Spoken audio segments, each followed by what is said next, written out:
Жители на Костурино, и да ви се заблагодарам што сте рамо до рамо со нас во борбата за подобра општина Струмица. Вечерва ВМРО ДПН го продолжува караванот на средби и митинзи токму од едно од најслабните места, нашата Костурино. Ке работиме на инфраструктурата. Време е одводот и целата канализација да се санира.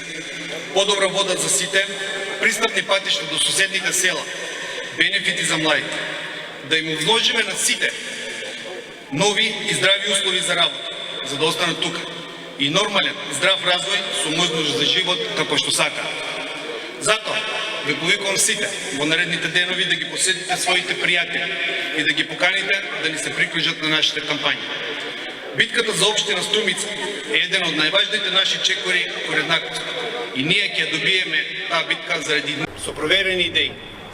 Ја представува својата програма, визијата за Струмица и заговара создавање на наша нова иднина. Но за почеток, нова наша средба.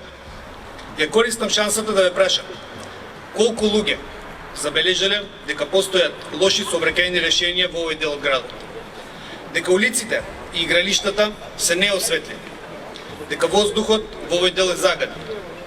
Дека уште се пие вода од оние стари, пред многу години поставени цевки. Дури и сега, после безмолку, 2 декади од нечие владење во Струмица. Тие повторно се зимаат за право да тропнат на вашите врати со истите ветувања за кои претходно има цели 16 години да ги претворат во дела. Токму заради тоа сме вечерва пред вас. Драги мои, да повикаме секој да го види она што е проблем, она што ги измачува граѓаните и да не го тргнеме погледот, туку да понудиме решение.